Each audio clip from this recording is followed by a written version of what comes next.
Good morning, everyone, and thank you for joining us. My name is Judy Fox, and I serve as the Program Manager for the Los Angeles Regional Consortium, also known as LARC, which represents 19 community colleges across the Los Angeles region.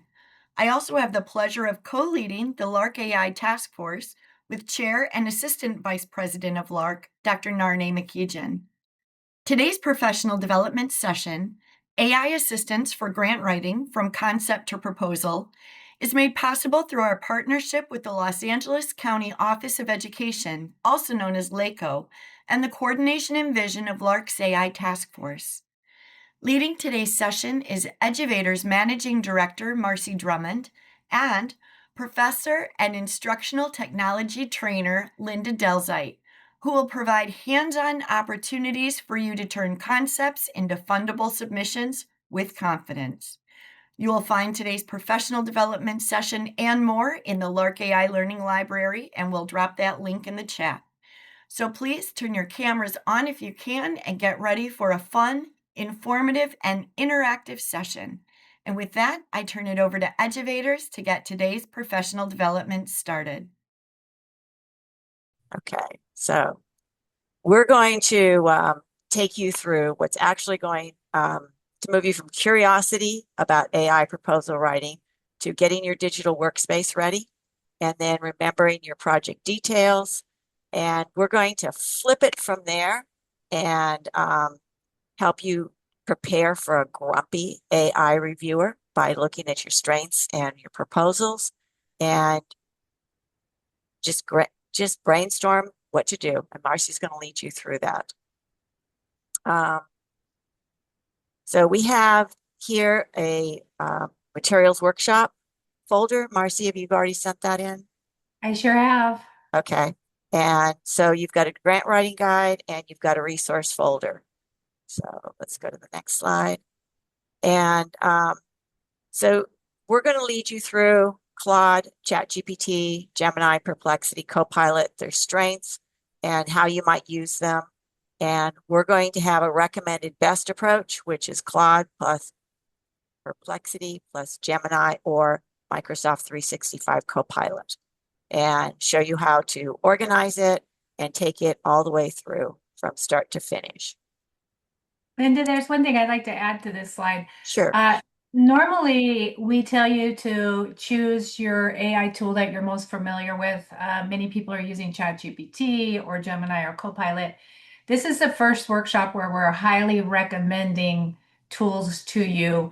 And Claude is the predominant tool to use for the writing portion, and Gemini is probably the or Microsoft Copilot is a predominant tool to do all of your visuals and diagrams that you may need to insert into a grant. So if you've tried using AI to write grants and you haven't used these two tools, you may not be getting the results that you're looking for. So they're worth getting a paid subscription to these during the grant writing period. You can always cancel. You don't need the highest level of subscription, just the minimum paid subscription will get you excellent results. So if you don't have Claude, it's probably the best tool for grant writing. Okay, sorry. All right, so we're going to ask you to get your tool ready. So if you use Gemini or Copilot, go ahead and find it and get logged in. Okay, so this is if it's integrated into your dashboard. So if you're using Google AI, it has 4 core tools: Gemini Live, Deep Research, Canvas, and GEMS. GEMS, you can recycle some of your common tasks over and over again as you do grant writing. The new Google X, California Community College Chancellor's Office partnership, if you have gotten into it, then it gives you the deep research, it gives you the GEMS, it gives you the Notebook LM. It's a really great thing. If you haven't done it, ask your IT department to get in. And it makes it safe and private. It's compliant, especially if you're doing it within the California Community College Chancellor's partnership. Okay, so here's what it might look like if you find it within your Google. Okay, so this is a sample. And here's the directions to get to the California Community College Chancellor's issued Gemini. Go to gemini.google.com, sign in with your college email, and if it says not available, then you have to go get help from your IT. Okay. So Microsoft Copilot, again, most of our emails from the colleges are integrated. You'll see the shield that lets you know that it's private, it's not training the LLMs. Somebody else isn't getting your ideas and running with them. And it has the notebooks. If you are in a higher subscription, you can get the notebooks, Copilot notebooks. Okay.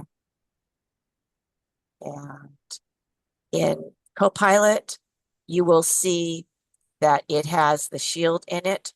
At least mine does with the Chat GPT right next to the Copilot message. It has the shield, lets me know that I'm also safe. And this one has it up here at the top. Okay.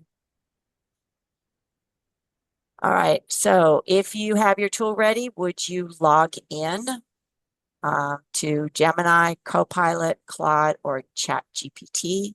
And Marcy, have you been putting the links into I the did. chat? Okay, I did. Yes. perfect. Okay, so the next thing is in the folder that Marcy provided, the links folder, we have 3 sample RFPs. If you want to download one of them, if you're going for a federal, a state, or a foundation grant, or you're curious about one of them to go through this workshop, then you can get one of those downloaded. But if you have your own RFP, then by all means, why don't you get it out and we will use it in today's activities. So we'll give you a few minutes to download one of the RFPs. And if not, get your own out. All this to say that this workshop is going to be very interactive. We're going to have you using these RFPs, working with an AI tool to develop various grant-related resources.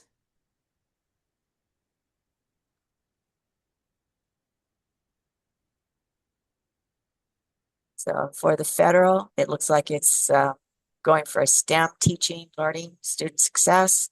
The state's going for career connected learning, workforce readiness.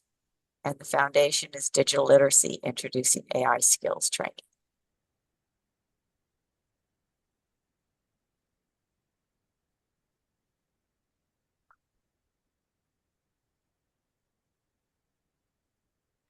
Okay, so the first thing that AI tools are incredibly useful for is for finding grant opportunities out there.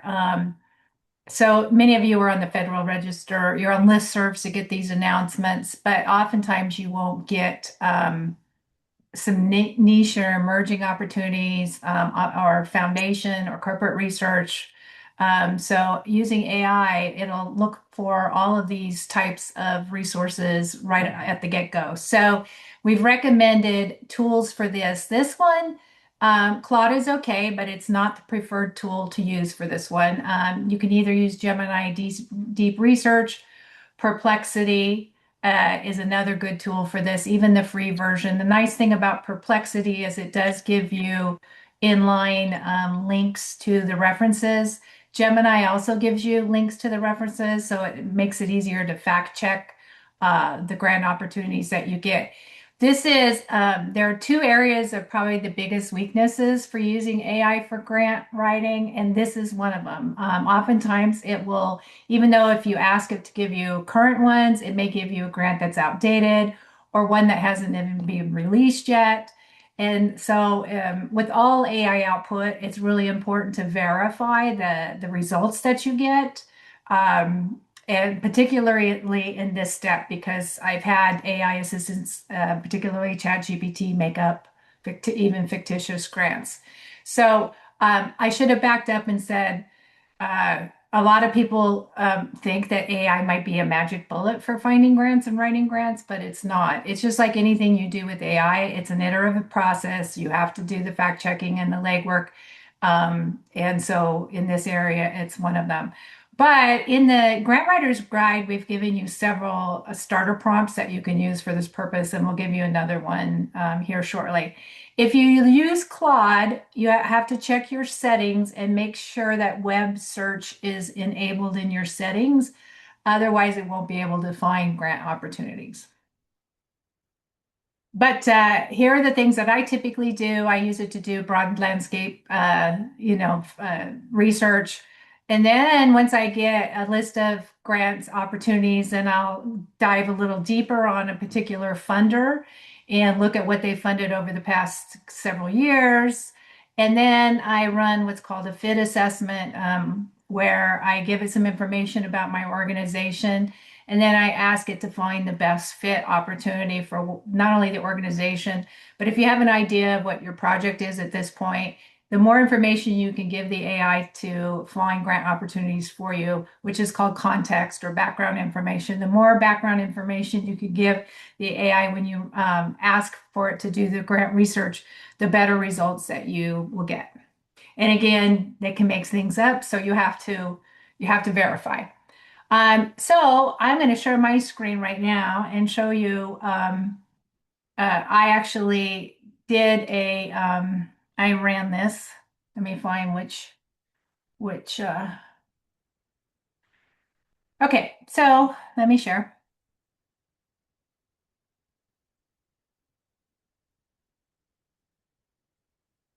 So I actually did my grant research in Claude, and I typed in, as I said, you type in some information. So I just said I made up a college.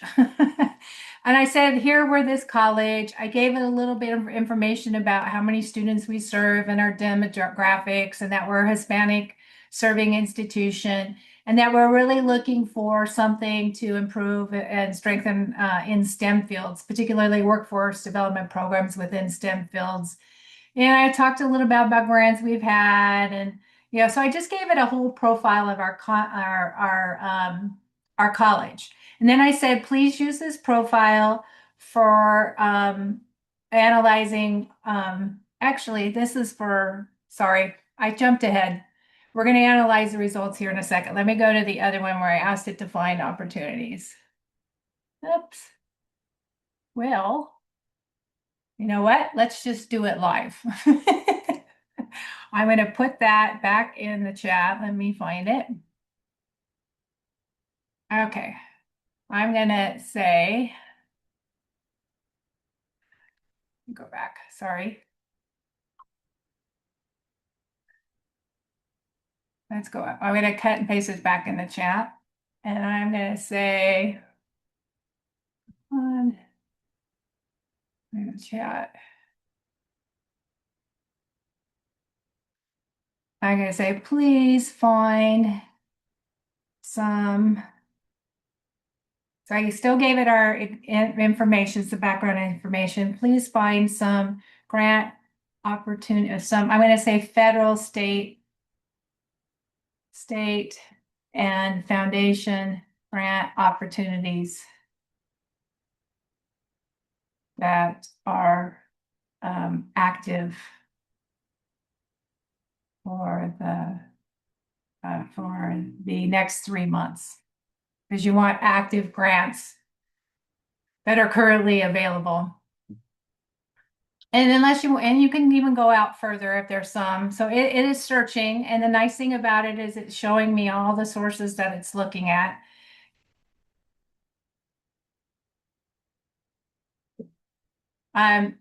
Again, the strongest tool I should have pulled up was Gemini.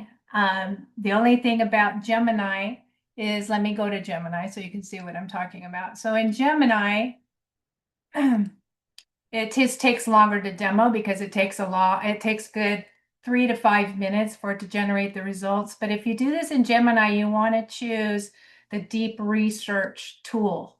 And it's going to give you an extensive search if you're using deep research. But as I said, it'll take a good 3 to 5 minutes for it to conclude the research. So here it found several grant opportunities.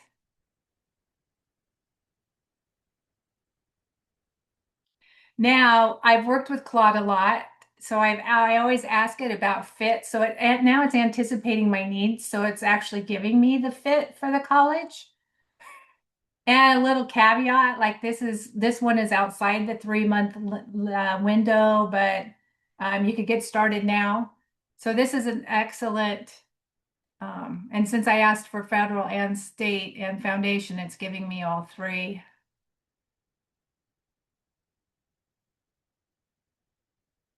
And it actually started to prioritize them for me. Okay, so we're going to ask you to do the same. Um, we're going to now, I'm going to stop sharing. If you could go to the next slide, Linda, I think it's the activity where we're going to ask them to do the same. Yeah, I'll go back to share. Sorry, I lost internet for just a moment. That's okay. And by the way, if you have any questions along the way, please feel free to ask them. Okay, so now we're going to ask you to open your AI tool, and you're going to use this simple little prompt, but insert your information in where the brackets are. So you're going to ask AI to conduct a comprehensive survey of current opportunities for your focus area. So I use STEM as an example, but you can enter one you're looking for. And in your state or region, and then ask it also to include federal, state, foundation, and corporate sources for this one. So just cut and paste this prompt into your AI tool and insert your own information.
Okay, so once you've run that prompt, you're going to follow up by choosing one of the results that you got and then enter this prompt. If it didn't already give you it probably wouldn't give you a fit because you didn't provide any real information about your organization. So it'd be hard for it to give you a fit idea.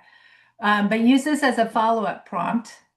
You're going to say based on the grant opportunity and enter one of the names you got from the results you just got from your AI tool and ask it to evaluate how well this organization fits an organization like mine. And I put in, I'm a community college in Los Angeles. You could say I'm at I'm at a nonprofit organization or whatever you want about your organization. And then it will rate your fit based on strong, medium, moderate, or weak, based on a little bit of information it has about about yourselves. So I just put that prompt template in the window. So just cut and paste and change any information to make it more unique to your organization.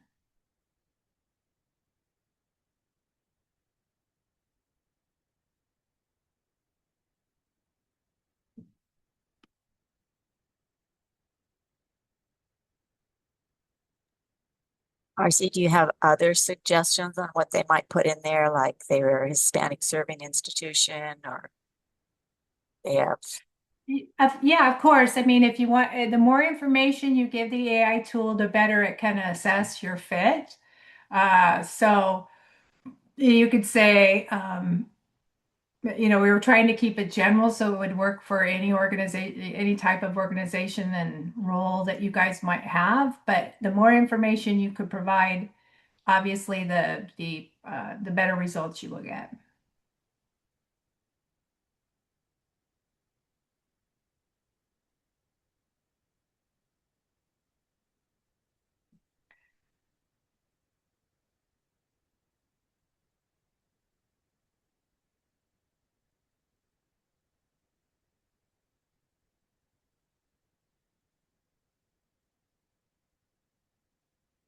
So, Linda, while they're doing that, I'm going to share my screen and I'll show you what I got.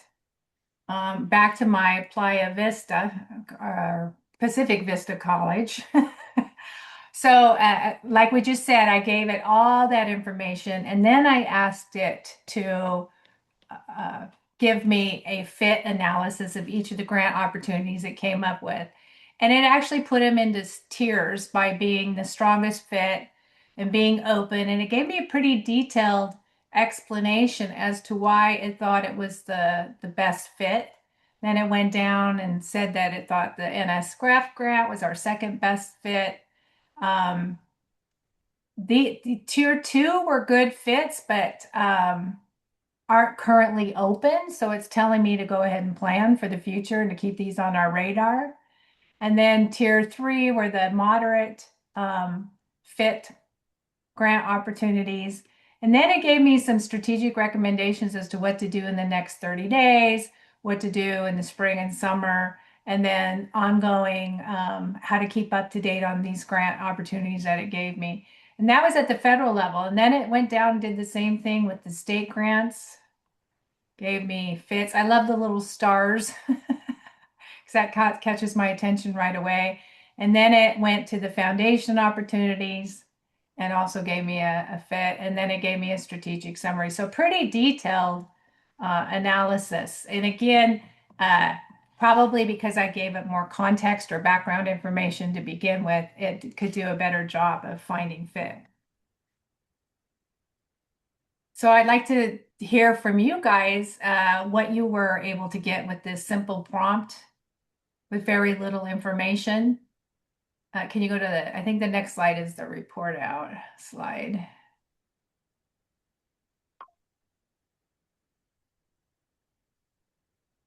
No, it wasn't. So it would be helpful if you would enter in the chat, or did you encounter anything you have a question about, or anything you can share about what results that you got using this activity? That would be helpful. Or just unmute. You don't even have to share it in the chat. Feel free to chime in at any time. Hi, this is Monica. Hi, Monica. I used ChatGPT because that is what I've used for my previous research. And so what I think it did is that I didn't have to be very specific. I had to it already generated it based on that past work. So it took a little bit of it took some time to look for the grants, but it finally did. And without me asking, it already rated the various opportunities because that is something, I've asked for it to do in the past. So interesting. I haven't done this in a while, and it looks like there's already there are some new opportunities. So I was wondering how frequently is this something we should do, or is it just kind of depend on our capacity? Well, at the end, we're going to tell you about a grant writing course that I'm working on. I was hoping to have it done for today, but I didn't get it quite done. But we're going to give you a coupon for you to get it, and we can notify you when it's available. But one of the things I set up, and I use Claude. So again, pick a tool and really start using it, because it will, like you said, Monica, it'll get to know you, and it makes your work easier and easier and easier over time. It starts to anticipate your needs and what you're going to ask for next. But in Claude, you can set up a task. In ChatGPT, you can set up a task as well. That's in the course that will run this for you. You can tell it I want it every week, or usually once a month is what I do. And it'll automatically run it for you. And you can set it up that it'll send you an email with the grant opportunities. So there is a way that you can automate this. You can do agents in Gemini and an agent in Microsoft Office 365 that will do the same thing. So that's a great little thing we have in the course on how to do that.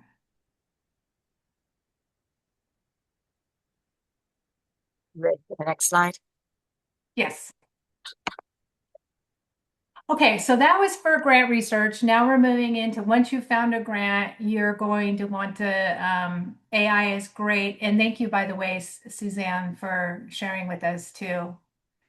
And yes, keeping your prompts and reusing them is a great, having a prompt library for grant writing is a fabulous tip. Thank you, Judy.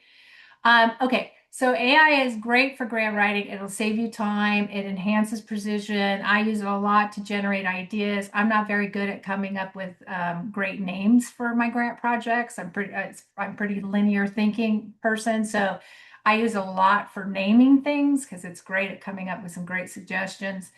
And then probably the best thing I use it for is to strengthen the quality of my grants once I have them written. It can find holes, things that don't match, where you said something in one area and it doesn't really match, or for example, your evaluation plan. So it's great for that, but it is not an autopilot. Some people think that they could just ask a AI assistant to write an entire grant, and it will, but it won't be very good.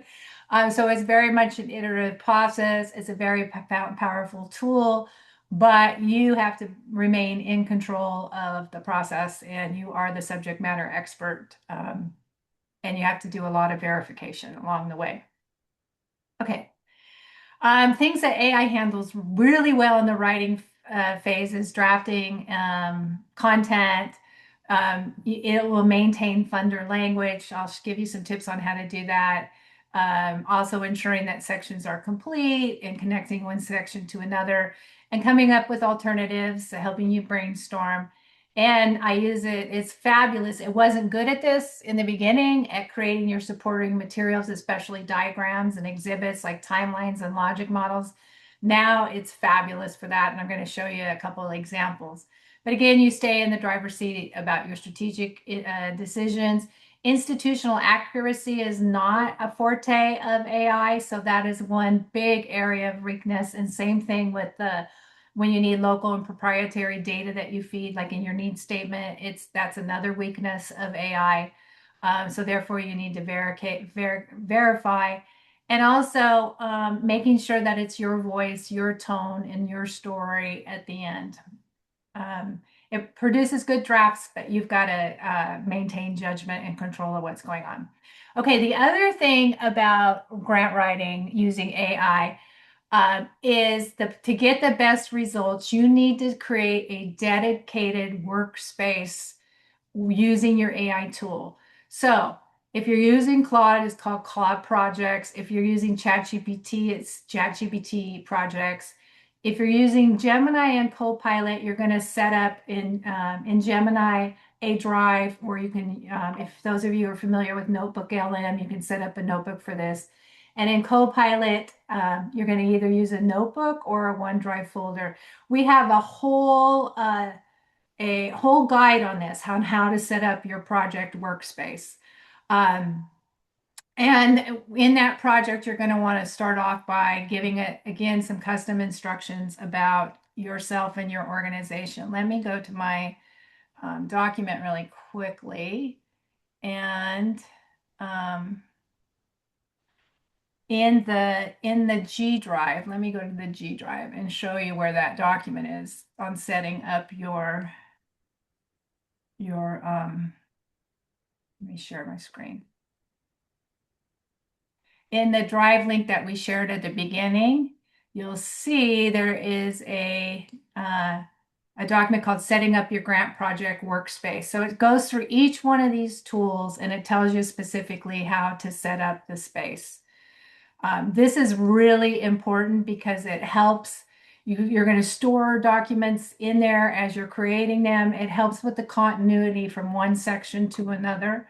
And you'll find that it'll start to learn about you and your organization and the grant over time. So you're going to get better results as you keep going forward in the grant writing process.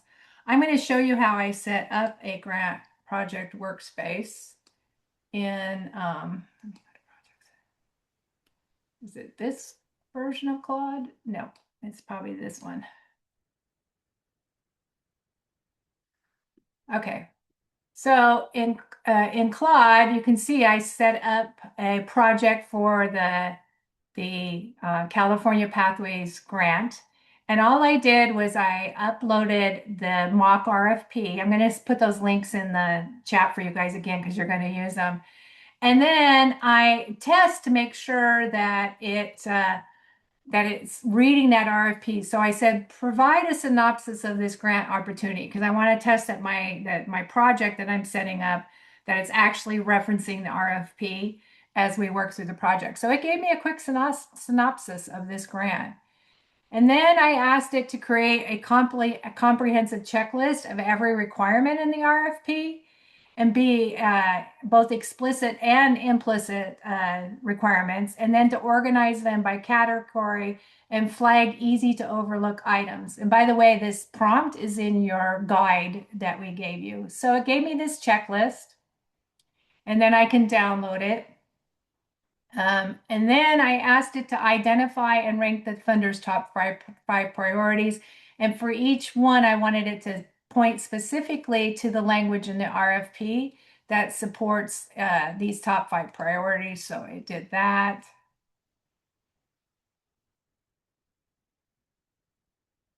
And then I asked it to give me key terms and phrases that appear repeatedly and define each as the funder uses it and suggest how to incorporate them when I start to write the grant. So it did that.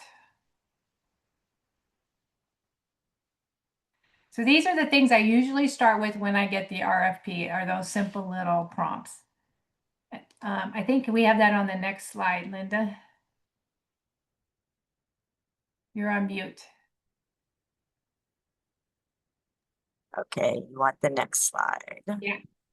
It's out of my way. There we go. Okay. So you can see where I opened Claude, I named it the grant opportunity, I uploaded the RFP, and then I ran the quick prompt to see if it references the RFP, and it did. And then the next slide.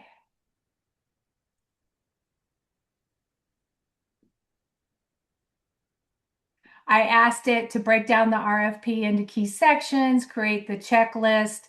I asked it to identify the funder's top priorities, to give me the terminology.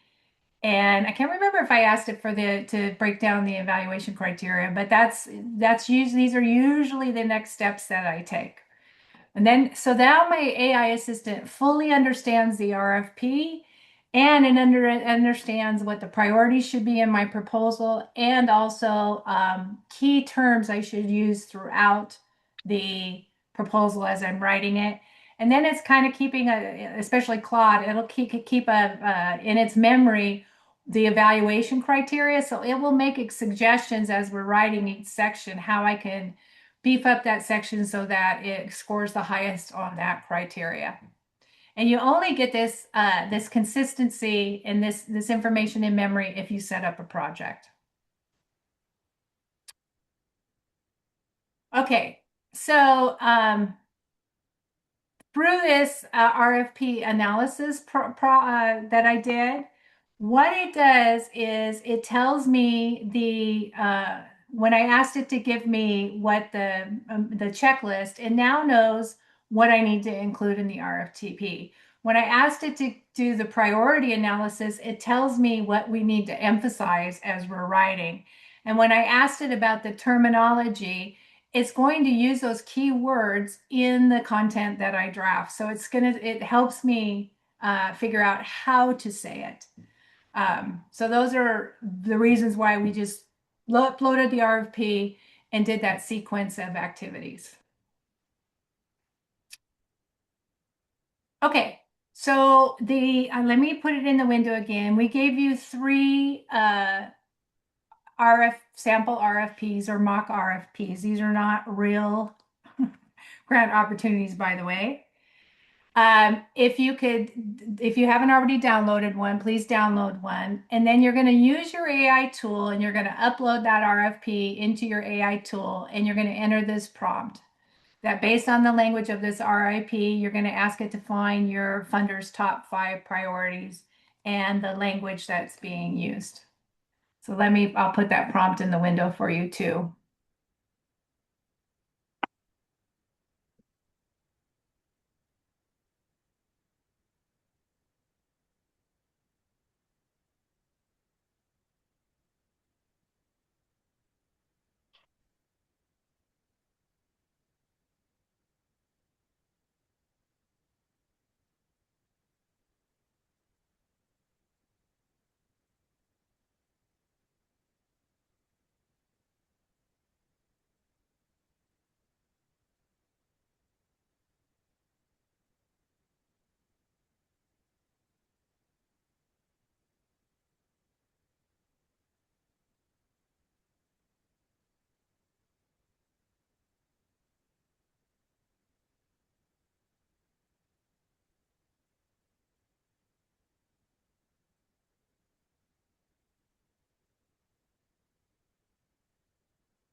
I got a few typos in there. It doesn't really matter, but I'll give you a clean version.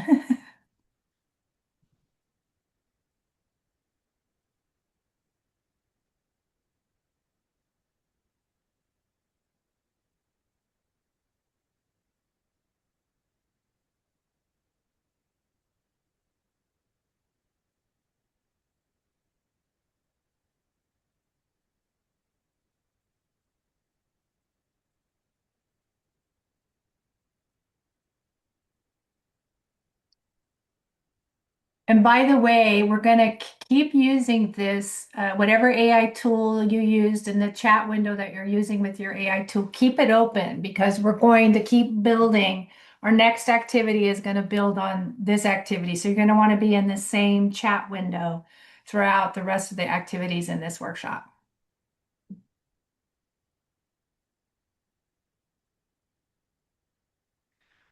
Okay, does anybody care to share the results that they got from this prompt? Did you find it helpful? Marcy, Yeah.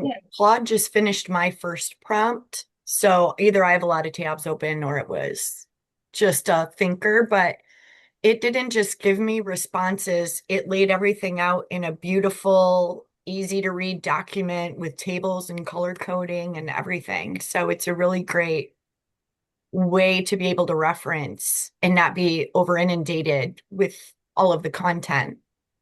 So That's pretty cool. fantastic. Awesome. Thanks for sharing. Yeah, I think when I first started using AI tools for grant writing, I skipped this getting it to know your RFP phase and the grant funder and all of that. And I found that if I stopped and did a lot of this pre-work in a single space, the better results that I got over time. Okay, we can go on to the next activity. Okay, So the other thing that AI tools are great for is for coming up and helping you figure out what your project's going to be about and your concept development. You can use it to research existing models uh, that are that might provide you with an approach to your project. You can use it for brainstorming concepts, coming up with 3 to 5 distinct project concepts. And then I love this. I use it to stress test. Once I come up with a couple that I like or one that I tend to be leaning towards, I'll ask it to stress test the ideas, to take on the persona of a skeptical grant reviewer and start to sort of poke holes in the concept idea. So a simple little prompt to start this is there at the bottom where you ask it to brainstorm 3 distinct project concepts that address a particular need, and then give you a title and 2 sentence description, and then how it aligns with the funder's priorities. So if you want to type that into your chat window and try that prompt with your AI assistant now, that would be um, a good opportunity to do that right now. I'll type that prompt in the window.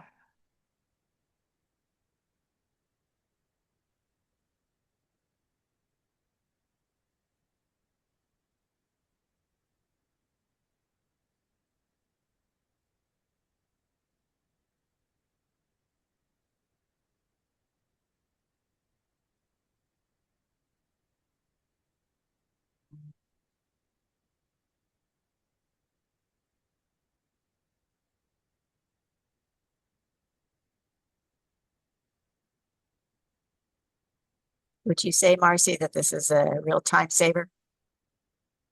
Oh, yes. Well, it is for me because this is the one thing I struggle with is I usually I struggle with narrowing down my ideas. And I also, like I said before, I have a hard time naming things or coming up with a nomenclature for my project. And then having that independent stress testing ideas really hones your ideas and your project even further before you begin writing. Actually, if you go to the next slide, Linda, it actually has what we're asking them to do.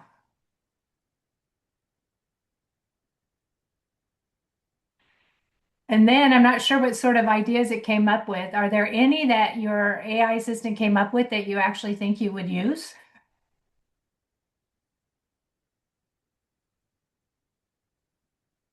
Okay, Monica says yes, thumbs up.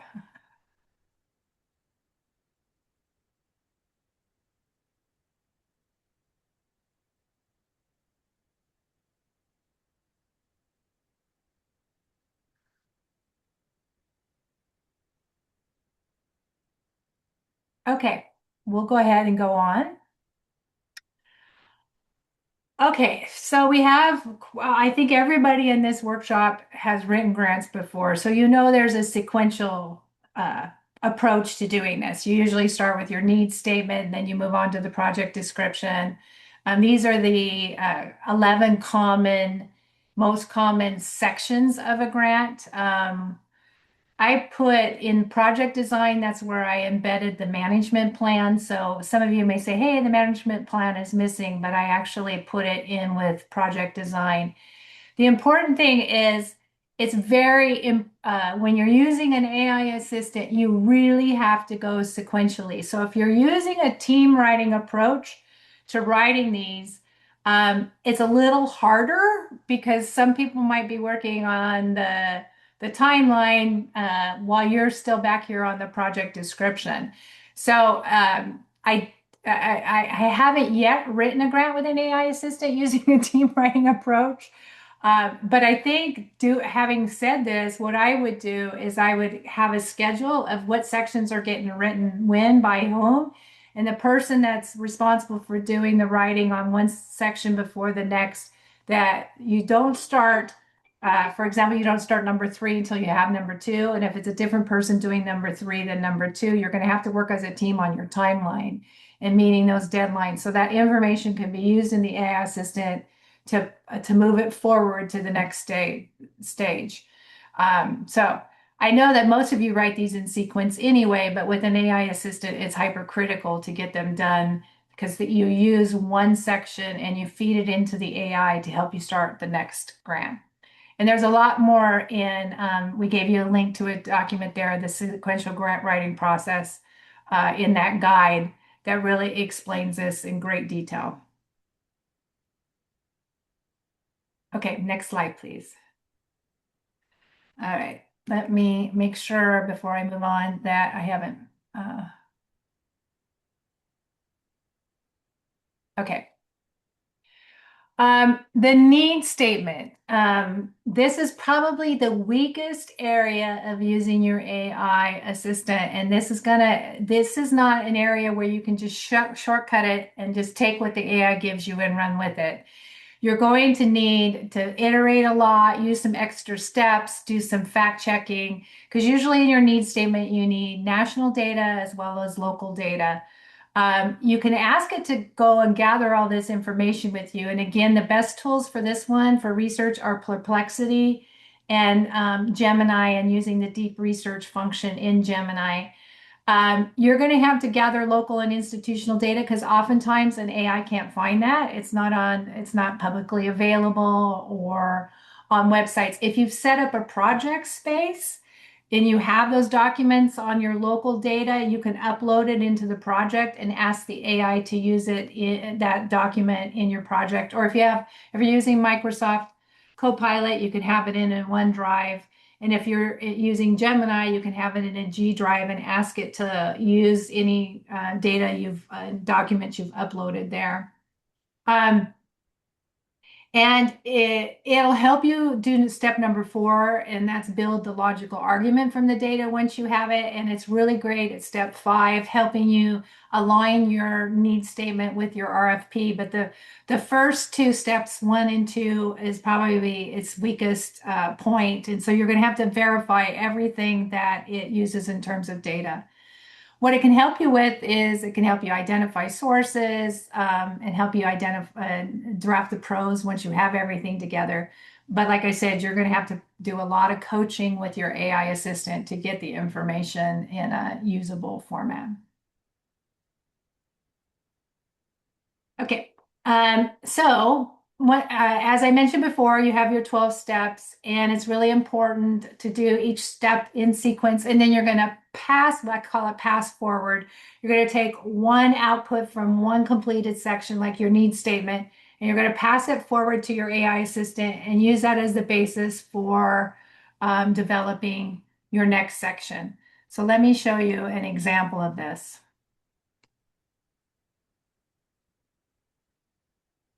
Let me let me find it.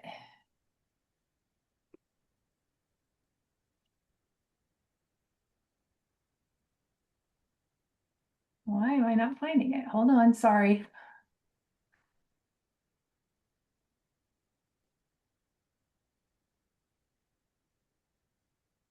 Okay, let me just open Gemini, or I'm going to open Claude and do it.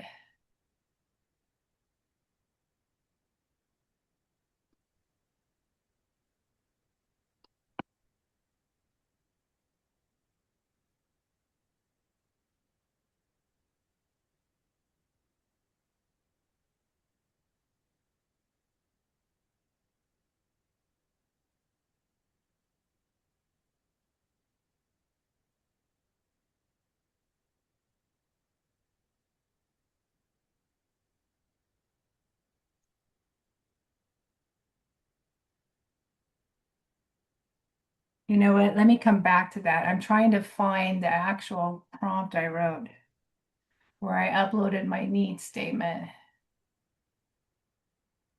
Is this one?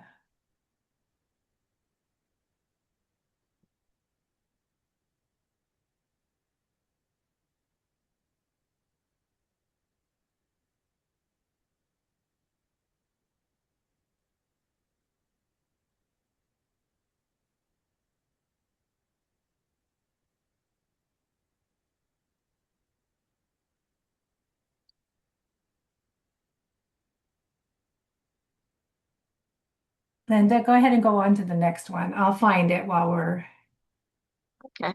we're doing, Yeah. we'll move forward and then I'll come back and show it to everybody. Okay. There we go. Okay, I'm going to have you demo this next activity. So you should still have your chat window open from when you asked it to give you some concept ideas.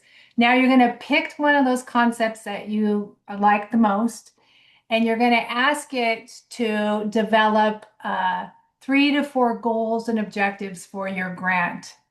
So I'm going to put this prompt into your window.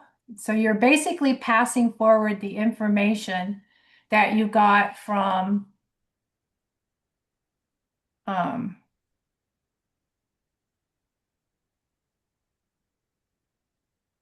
from previously, and you're going to build on it. And I just put the prompt in the window. So you can cut and paste that into your AI chat window. In the bracket, use the name of the um, the grant concept you got up above.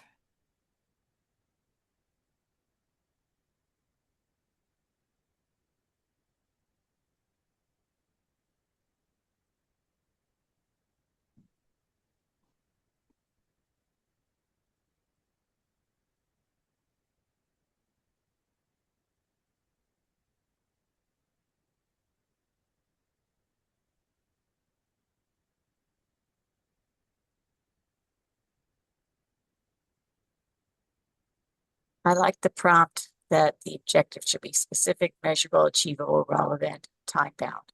That's what you can pass on to the faculty. This is what you have to do.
Okay, so how did did you get some good goals and objectives for that concept? How did it work for you?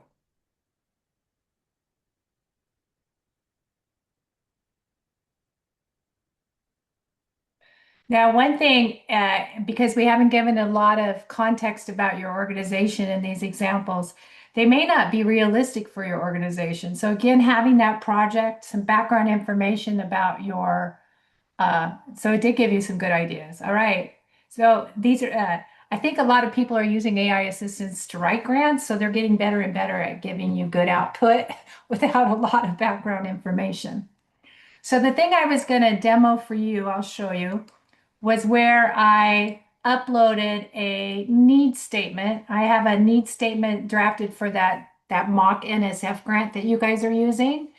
So once I had my need statement, now I'm asking it to create goals and objectives for me.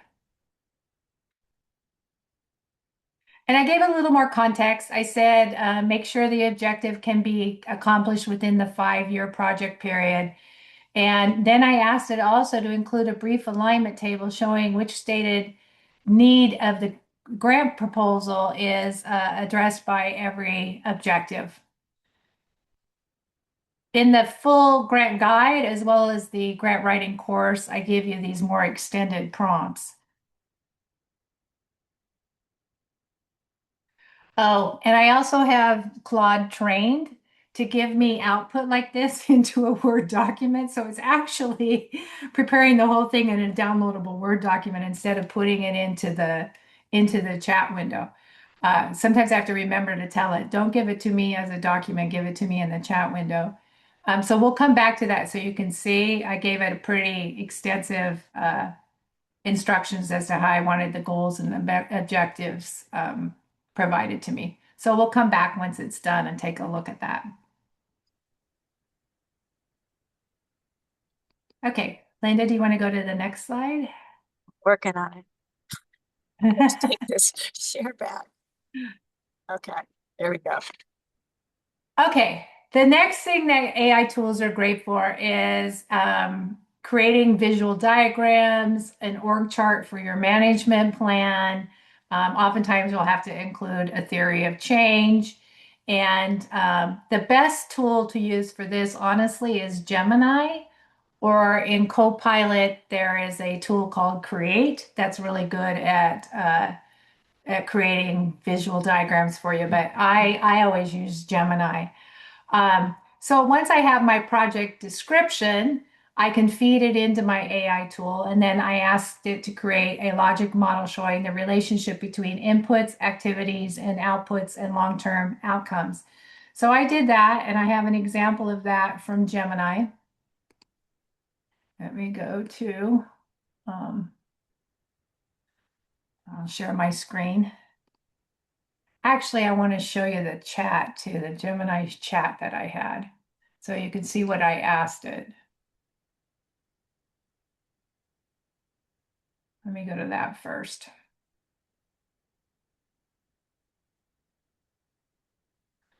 Okay, so let me share my screen.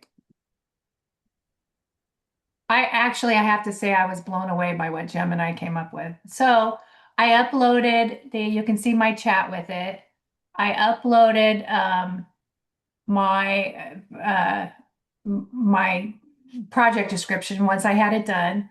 And then I asked it to develop a logic model, and it showed me, it gave me this output.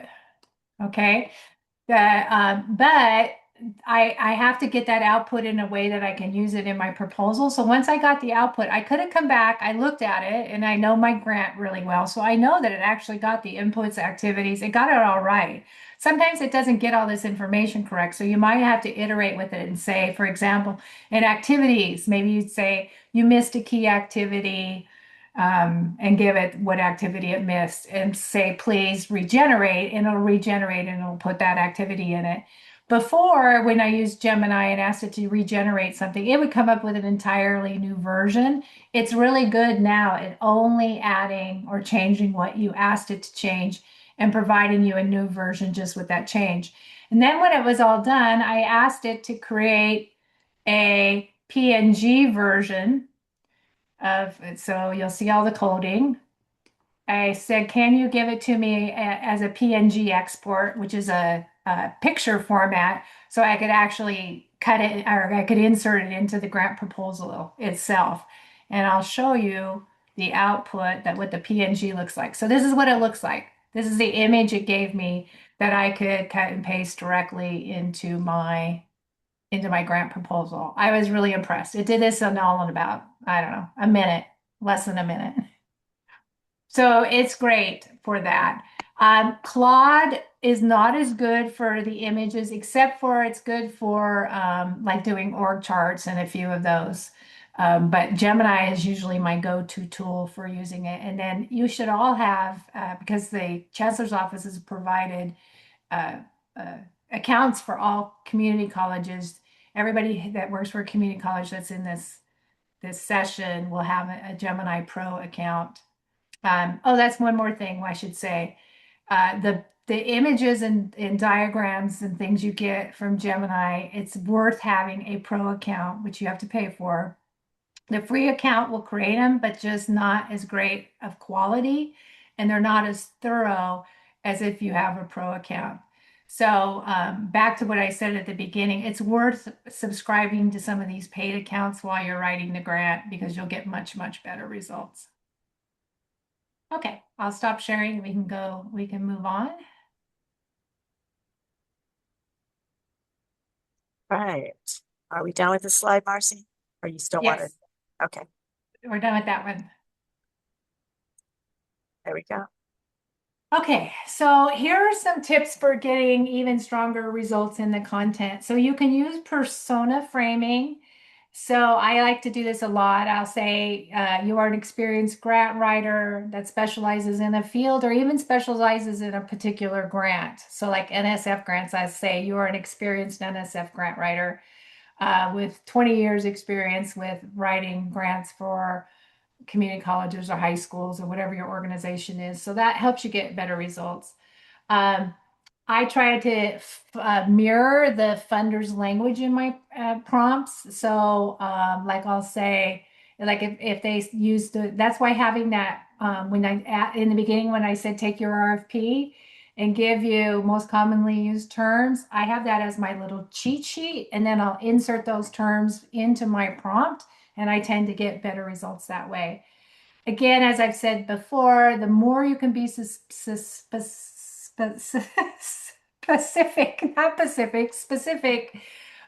in your prompts, the better the results that you get. Um, and then always, always verify the information that you get. AI assistants are great at making things sound real and plausible, but you have to factually verify every claim that it makes. Okay, now we have one last activity for you to do. And this is, I use this AI tools a lot in every section. I do that stress testing to get a reviewer's perspective on what was the content that I just got or the content that I intend to use. I'll do that multiple times in my grant writing process. So we're going to have you do this activity. And you're going to use this section you just wrote on the goals and objectives. I think that was the last activity I had you do, correct? You guys should all have goals and objectives for that concept that you developed. Now you're going to use this prompt and ask it to act like a grant reviewer and review those goals and objectives and identify the 3 biggest weaknesses and suggest areas for improvement. So I'll put this in the prompt.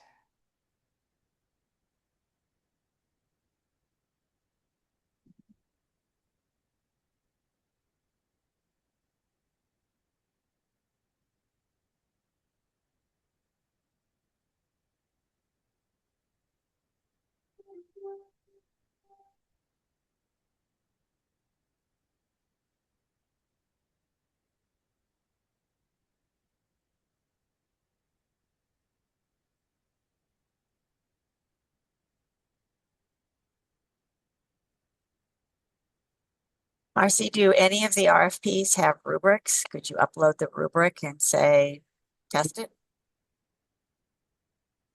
Yes, yes. If they, not all of them give you a rubric, but if you had a rubric, yes. And it would usually be included in the entire, well, it may not be included in the entire RFP, but yes, everything all the information you're getting from the funder, oftentimes they'll give you additional templates and guidelines and things like a rubric. Uploading all of that into your project is really, really important. Then you could just refer to that. Marcy, I have a question for you. Does the file type matter in terms of, optical recognition and that sort of thing? Do you find a Word doc is probably interpreted more effectively? Well, actually, PDF files used to be the best. They Okay. interpreted those, but they're now interpreting Word documents. They'll even do images now. Gemini used to be the premier one. If you have an image of something, that it could actually read that image, but Claude can now too. They all can. So there's really no file type other than what did I encounter the other day? It can even read Excel files. Um, I'll try to remember which one I had a problem with the other day, but it was an obscure file type. But they're good at reading everything now. Great, thanks. Thanks. That's a great question. I find it's a little faster with PDF files than with Word files, but with grant writing, you don't want fast, you want accurate. Okay. So in this example, we used the stress testing strategy as well as the strategy of asking it to take on a persona. Did you get good results from this activity?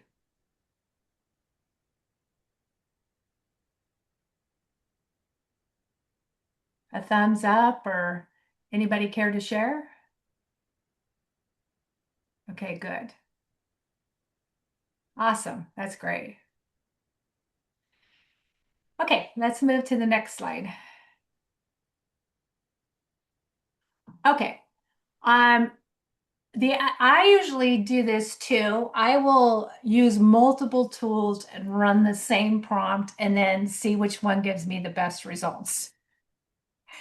I'll show you that Claude is really good at writing content, words, text, and revising proposal documents. Perplexity, as we said, is best for the needs statements, if you need a literature review or something where you need to cite the evidence. And Google is really great at research as well as diagrams. So I'm going to show you something I created in Claude. I used this prompt. I wanted to do statistics, and I'll show you what I got in Claude. We're going to compare all three here so you can see the how they look. Oops, Perplexity is giving me an error. And Gemini. I'll go back to Claude. Okay, let me share my screen. Okay, so simple prompt about find statistics on completion rates in California. And this is, and I said I need it to present as a need statement for a grant. This is what I got from Claude. Gave me the data, but no hyperlinks, or I have no idea where this data came from. So it'd be somewhat hard for me to go back and fact check this, right? So now I went to Gemini, same prompt, Gemini Deep Research, and this is what I got. And you can see where there is a down arrow in these little these notations, I'm actually getting links to where that data came from, so I can start fact checking it. It even put the data in a table. It allows me to export this table into Sheets. Again, it's giving me all the data sources. So much more detailed information and much easier to fact check when I use Gemini. And it just goes on and on and on. I got lots of sources and information I can work with.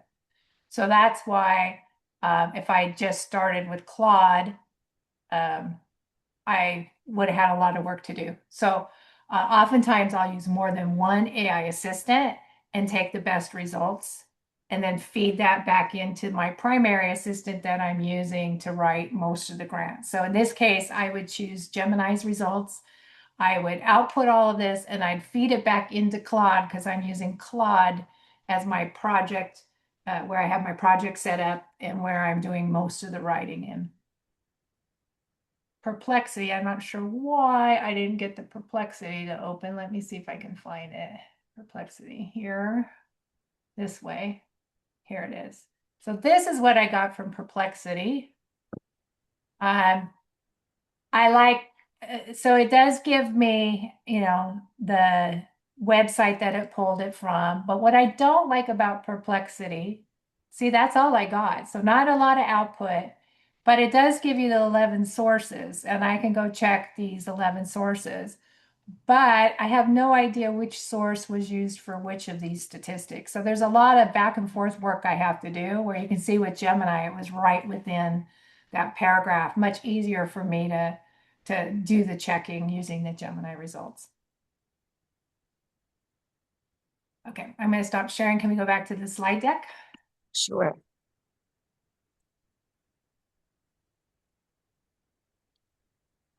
Ready to move on? Yep. So one thing you have that's this in the drive that we provided to you is what tool you matter for grant writing really matters. And it's section by section.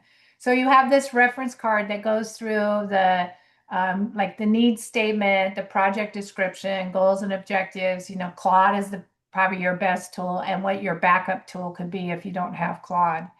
And then this other guide is for making the diagrams. So logic models, flow charts, you know, theories of change. You can use Claude or Gemini. So we've given you a breakdown of every grant section and what you might have to develop and what might be your best tool to use. I would do both. I would do the prompts both in the primary tool and the secondary tool if you have them, and then compare the results and use the best results. Okay, next slide.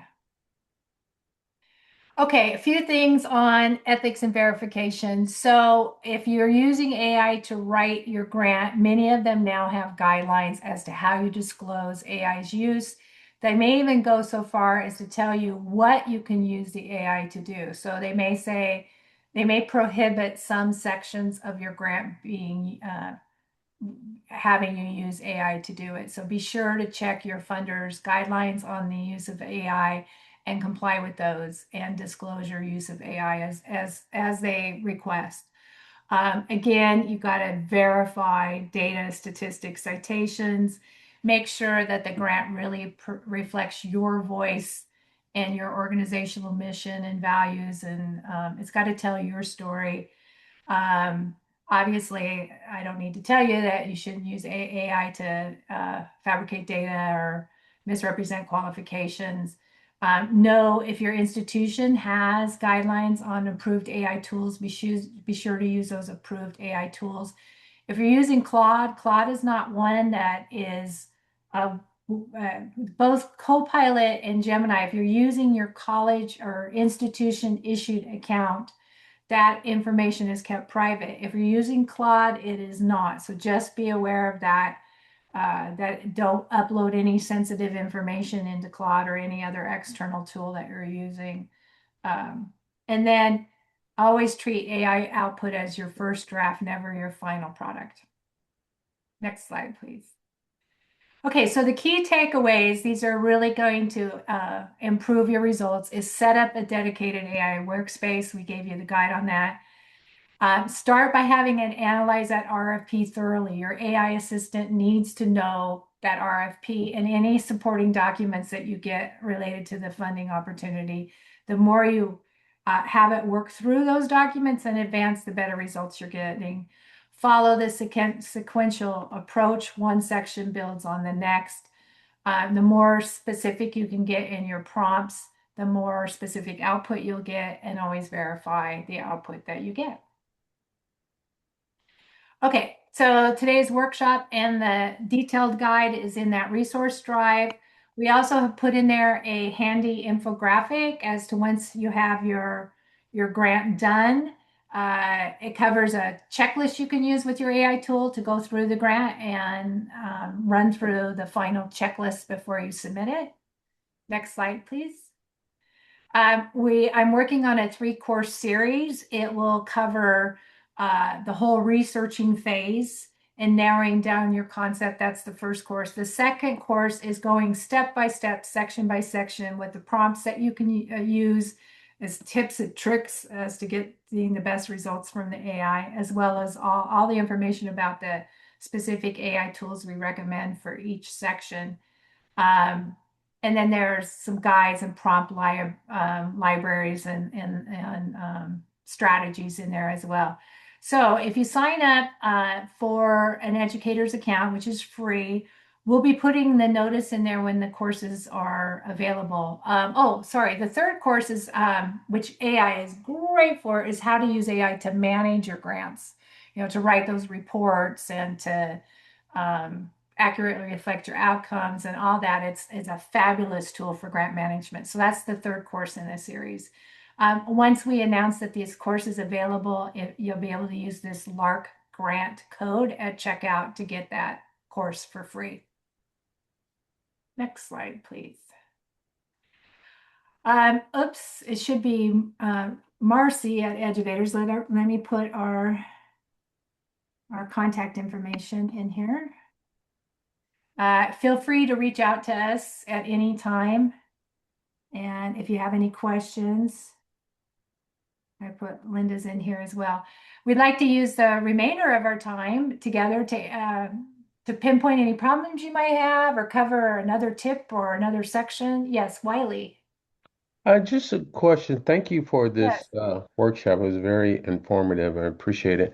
Are you finding that funders are somewhat resistant to organizations using AI?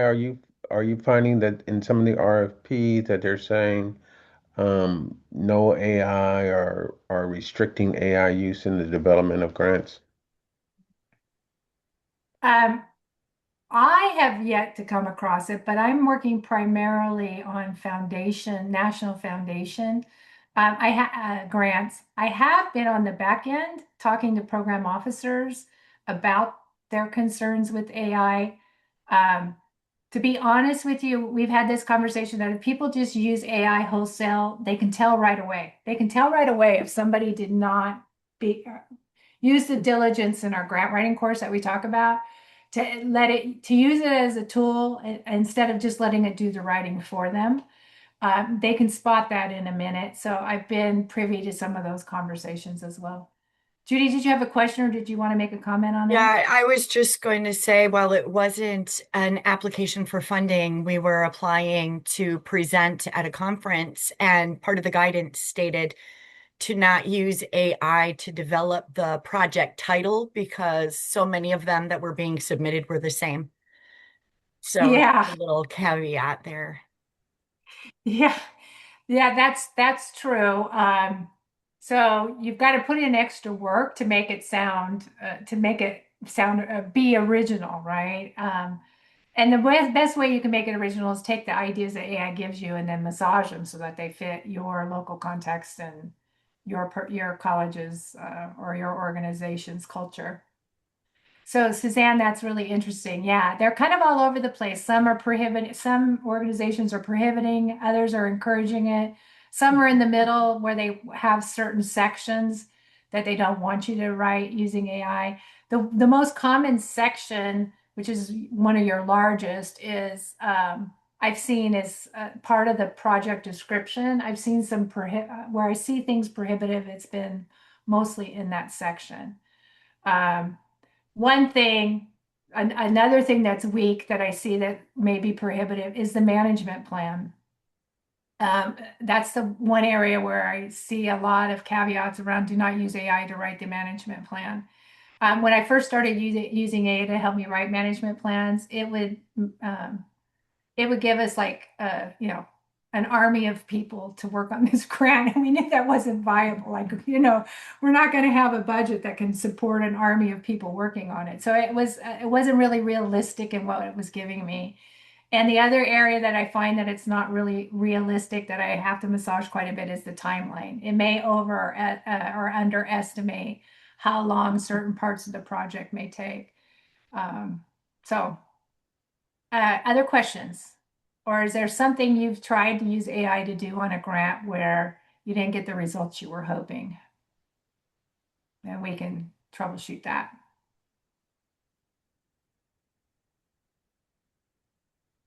Wiley, did you have another question or a comment?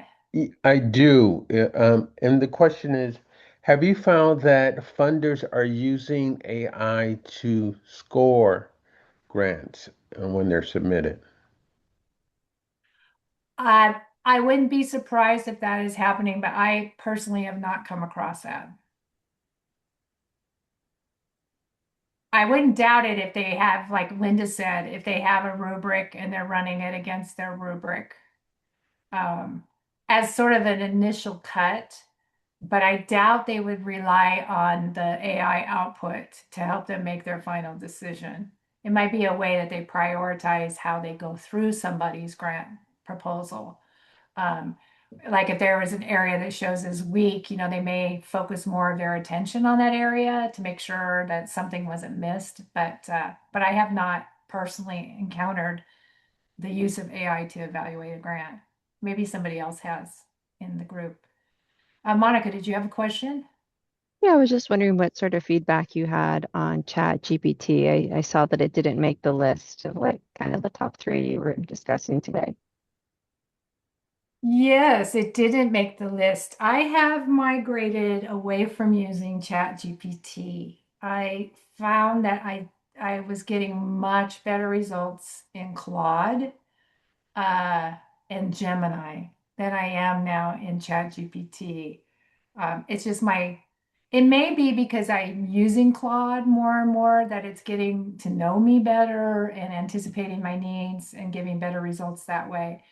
But um, even way back, I'm trying to think like 6 months ago, what my grant writing tool was. I still tended to go to Claude before ChatGPT for grant writing.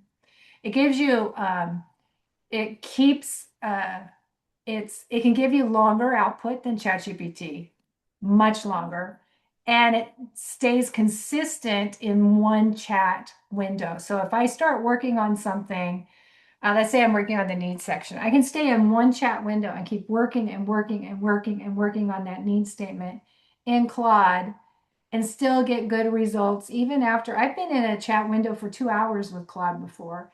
And it starts compressing your conversation so it keeps the consistency in the outputs and it remembers what you said before. With ChatGPT, I'm going back to say, remember what we said at the beginning of this chat? We agreed, da da da da da. It starts to lose its effectiveness over time I see. in one particular chat. What recommendations do you have? Because I have quite a bit of history within ChatGPT, so just wondering how to carry that over into Claude. Is it just a matter of like uploading Claude, number of yeah, information? Claude. Yeah, now Claude actually has, I wish I had it handy. They came out this week specifically on how you can take all of your ChatGPT chats in memory and import it into Claude. They came out with a whole guide on that. I haven't done it yet. I'm going to do it. But if you just, Google transferring chats and memory into Claude, I'm sure you'll find the guide.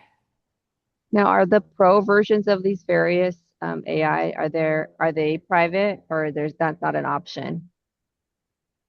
That you can go in incognito mode and you can go in private mode, like in Claude.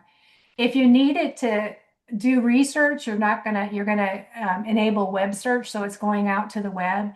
If you don't want it going back and forth between the web, you can turn it off. So like if you're working on your needs statement, once you've done your needs statement, you're gonna need to use the web and that part is not gonna be open. But once you're done with that, you can turn off the web search and you can go into private mode and just stay in private mode for the rest of it. Okay, but you said the college accounts.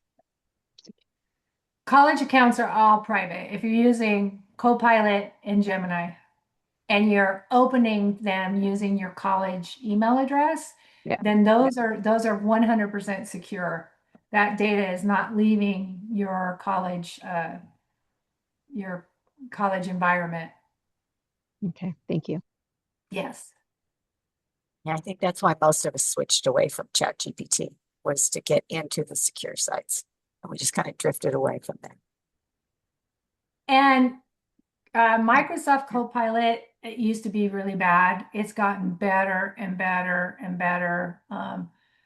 Now I'm using Copilot, Gemini, and Claude most of the time, and I just canceled last week. I canceled my ChatGPT account because I found I hadn't used it in months because I just kept getting better results on those other tools.